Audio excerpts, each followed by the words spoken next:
The Golem of Volcaldera by Foxtrot URR. It has been 4 years since the kidnapping of Anon E. Moose at the hands of unknown individuals during the Volcaldera High Prom. Bridges were burnt, but some were built. However, one night, an anonymous caller alerts the police of illegal activities of great magnitude near Skin Row, which prompts a raid and the discovery of many horrors. But amidst these horrors, hope returns. Anon returns. But with a new look and new obstacles ahead. Many problems lie ahead, but how will he handle them? That is to be seen. Author notes, Anon basically looks like Clayface in this part. Man, could you not kneecap me? Anyway, chapter 1, Metal Leaf Freedom. Let's take a look-see. In the darkness of night, when the only ones outside are party animals, night shift workers, and police patrols, one figure moves in the darkness towards a phone booth. The figure, shrouded by a cloak as black as night itself. Who wears a cloak in this day and age? Moves over to the phone booth, reaching for the phone. Why couldn't he wear like a trench coat? Sliding his hand into his pocket, travels over the booth, got a few quarters. Man, old phone booths? Isn't it 2020? Do they still have those? As he inserts them into the coin slot, make a small clinking sound as they hit the holder. Wait, this is 4 years after, right? So it'd be 2024. You'd think they would have gotten rid of these things. Soft beep echoes in the night. How would a soft echo beep? 1, 2, 3. Delicious. 3 beeps. Get out of here, Count. Which prompts the phone to ring. A few moments later, the phone is answered. Hello, this is Volcaldera Police Department. How may I assist you? A ragged breathing of the caller is cut as he speaks, tapping the phone box lightly with his fingers. I would like to report a crime and offer information. What is the nature of the crime and the information involving what? You mean the information involving that? Kidnapping, illegal experimentation. As for the information, it regards the perpetrator behind the Little Trudon massacre. Oh, man. I like how we got some sexy sly stuff here. Go, go, go! As a loud yell echoes through the halls of the building.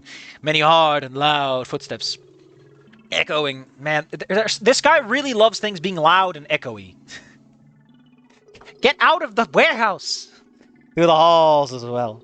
The sounds of sirens wail from the outside. The loud... So much noise. Of a helicopter roaming above while it makes itself known. Spotlights peering into the windows of the building. I mean, that's a decent mental image. On the edge of Skin Row, several police vehicles, armored vehicles, police officer vehicles, SWAT officer vehicles gather as they move into each entrance vehicle and exit vehicle of the building vehicle. This is the Volcaldera Police Department! Any armed suspects will be shot on sight! This is your only warning! Another pterodon, wielding a megaphone, yells at the...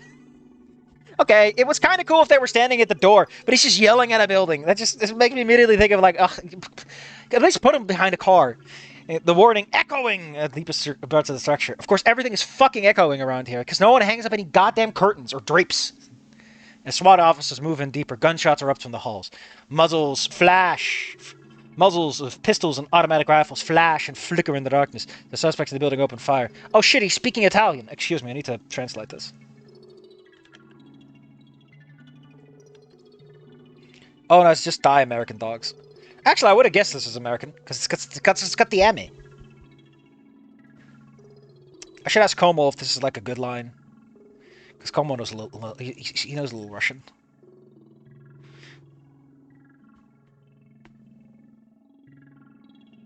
Yeah, I really want to put this in front of Como and see what he says. Shot echo the night building. He says, shots echo into the night the deepest parts of the building stir. In the closed confines of the underground sections, various guards move about towards the staircase leading to the gunfight. But among them, a yellow parasol with a long white beard moves around with urgency. His red eyes behind a pair of spectacles. That's right as he curses in a foreign language. I feel like if you want to do stuff like this, just don't do it. The way I recommend doing this stuff is you just have the translation, but you use like different marks, like use angle brackets or square brackets or something. Like indicate it's not in English in that way. And just write it out. And have this text here. Because, like this, at best, Google Translate does a good job. At worst, it looks like fucking garbage. As the man moves about between the desk and various glass cells embedded into the ground. Man, they really spared no expense for this evil lab. They put him straight in the ground. He stops by each one writing something down. Each one is filled with water and filled with bodies. Some are human and some are saurian. Some are deformed and some are whole. As the man moves around, the gunshots get closer and closer. I was about to say, this is kind of repetitive, but it gets a bit of a rhythmic tendency to cadence to it as it goes along. Russian. I speak so much Russian. At least this one is successful. I just have to call. A clicking sound is heard from behind, the cocking of a gun. Cold Soup pressed forward, back of the man's head. Don't move! The man is then kicked to the ground, prompting him to turn around. Man, this man's nimble enough that he gets knocked prone and just flip. In front of him are many SWAT officers, among which is his assaulter. Don't describe a SWAT officer like an assaulter. It implies that he's like having wanton violence for the shit of it instead of like part of a breach and clear. A tall, burly shark with a goatee and sharp teeth. Why isn't he wearing a mask? He has no idea what fucking chemicals are around here. He growls as he looks down at the man, before turning to another officer to provide some handcuffs. Dr. Sergei Orlov, you were under arrest for kidnapping, grand theft, illegal experimentation, violation of human and saurian rights, homicide in the first degree on multiple counts, harboring criminal possession of illegal firearms, terrorism, and lastly, stay without a visa. Honestly, we wouldn't have arrested you. The current president really only cares about immigrants, so honestly, that last one's the only reason we're here.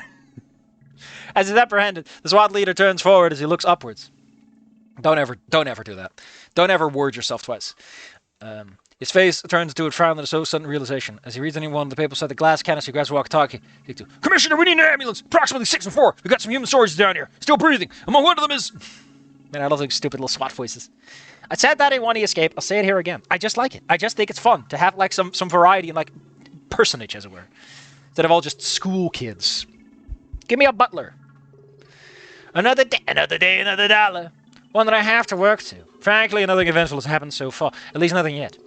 Mom and Dad are doing great. Hold on, let me find something.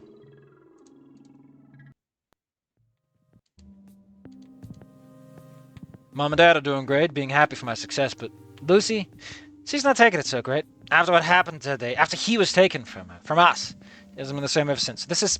Nasser? She tried drinking and smoking her sorrows away for 4 years. When we stopped her and she tried to overdose, and the only comfort she's ever felt was when she was alone in her room. I wish I could help her, but my attention shifts towards the entrance of the hospital. Police cars. Oh, yeah, because Nasser's a doctor man! I don't know if he'd be there. I guess he might be in his residency, like his internship, basically. Police cars and ambulances park in a hurry around the entrance. Why would the police be there? I thought ambulances could go on it. I guess they would want to make sure that the criminals aren't running away. With officers and hospital staff moving in and out, carrying stretchers of saurians and humans. Do they have, like, special cops trained for this? I feel like they would have special officers trained for, like, hospital visits. Like, they would probably teach officers, like, listen, if you're gonna have to escort someone to a hospital, here's how to not, like, knock over a cancer patient and get us all in trouble. The of hospital staff prompts you to act as well.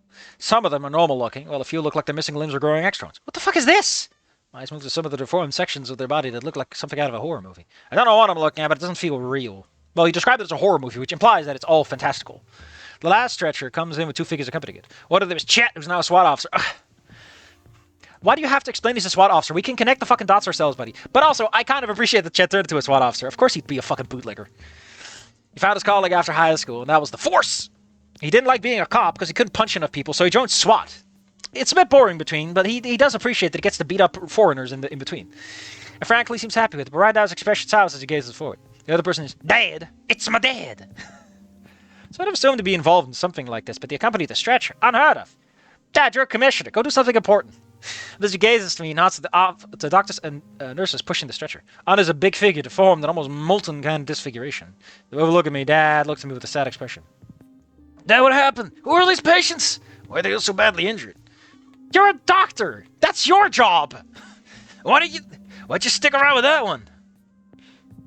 He looks at me before he sighs, puts a hand on my shoulder, gazes down at the floor, mouth leaves a sigh. Okay, something's gotta be off. Dad is normally not giving me the fucking spiel.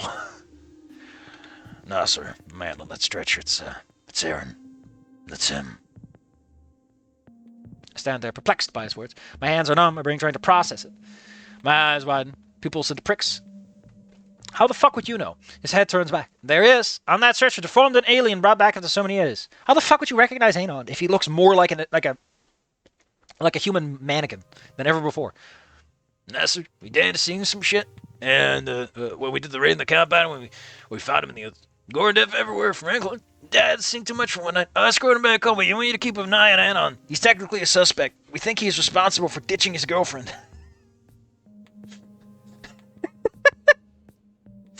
Anon, you're under arrest for 3 counts of ditching your girlfriend. Standing her up at a date.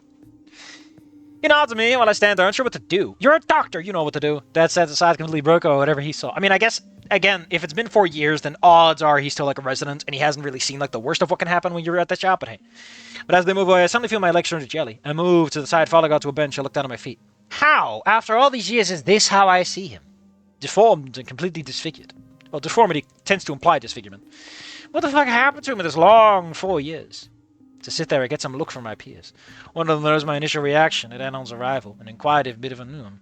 I gave him a slow nod, and he assured me that he would notify me when an update was available. As I sit there, I contemplate texting Lucy, telling her that he's alive, but I don't know. I don't know if he's alive. He might be dead. Or a vegetable. Fuck!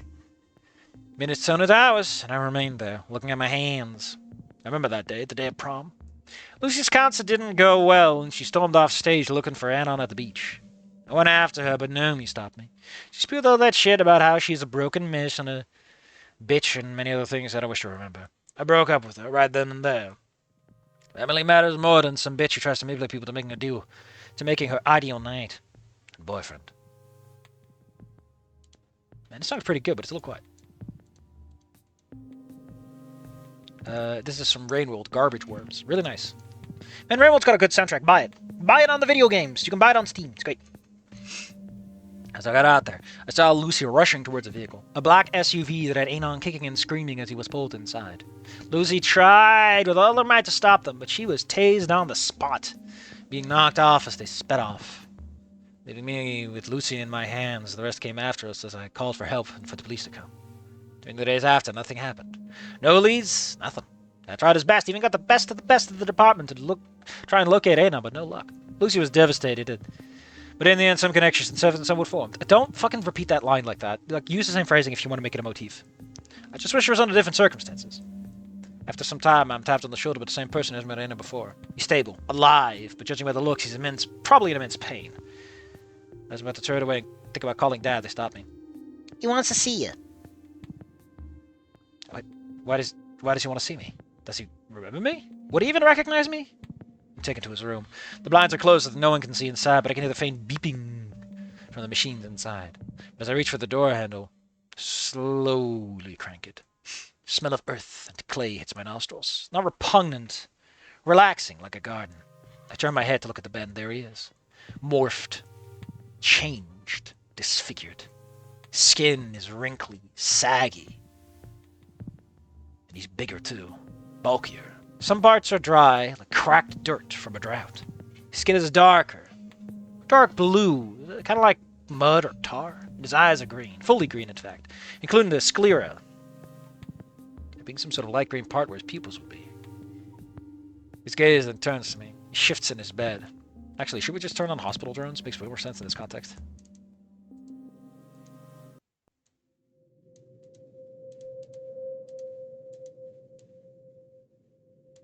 His gaze then turns to me. He shifts in his bed, skin on the skin making a rustling noise as he moves. Nurse, is that you? His voice is a bit coarse, but I can recognize him from anywhere. It's him. It's actually him. As I get closer, I reach for his hand. It's warm, despite looking like it's covered about 30 layers of mud. He gazes at me as he smiles. God, the smile. Whatever they did to him made his teeth spread out and his mouth is the size of a platter, but nonetheless he smiles. Oh, sir, it's been too long. I prayed that I would see you all again. I did. Too late for me. He frowns as he looks to the side. Let's travel to the mirror on the wall. Why is there a mirror in this room? Did no one think to take that out? His reflection is there to scare him, but he does look down. Shame? Embarrassment? What for? Well, looking like shit, probably. Oh, sir. Yeah? Why aren't you scared of me? I look at him with a frown. Well, it's because the lights are off. Why would I be scared of you? You kind of look like yourself, except if you let yourself go a little.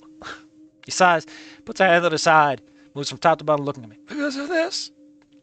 Because of how I look? I've already scared some people, even if I didn't want to. Well, at least you're not Ash Tolkien. Move closer to him as I pat his shoulder. Give a soft smile, and he returns the favor. I know you are, Anon. Why would I be scared of you? I bet you're still the same dork I knew from before deep within.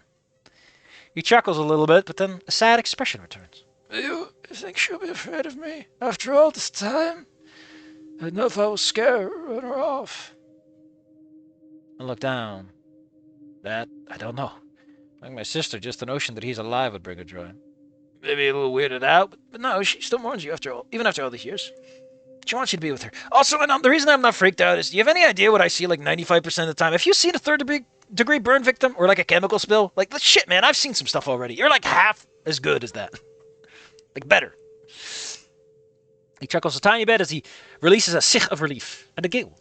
Turns back to me. I look at him, getting ready for the big question I'm going to have to ask him. And can you tell me what happened to you? Where were you? He looks down and closes his eyes. Inhales plenty of air. Sure. I need someone to talk to. Better than my bro. I was told by Fang to get something to drink while she performs, and I received a text. It was from Dad. I was taunted. I was disowned. His voice quivers as he looks at me. Tears form around his eyes as he prepares to speak again.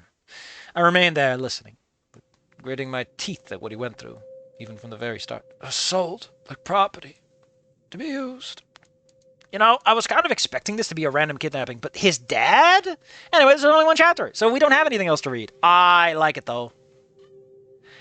I mean, the other chapter has a bit more, has a different kind of pace to it. This is just fucking, hey, do you want to get your chief smashed in?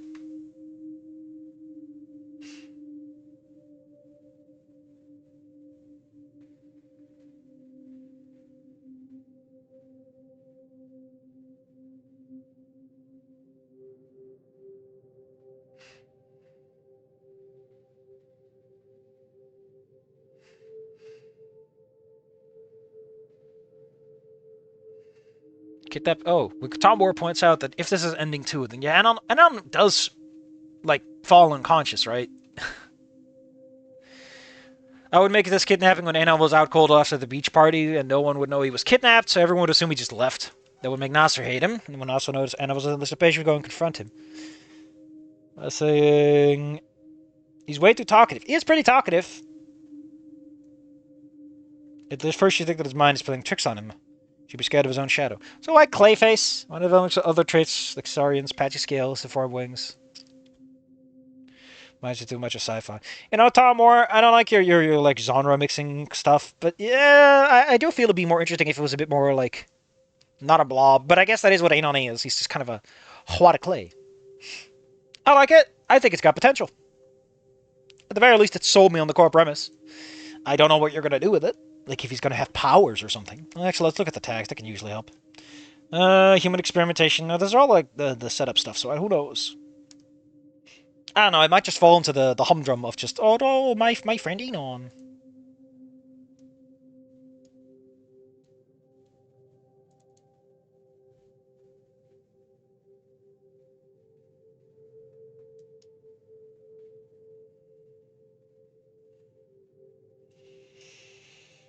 Well, we only got 2 more to go. Am I that gator?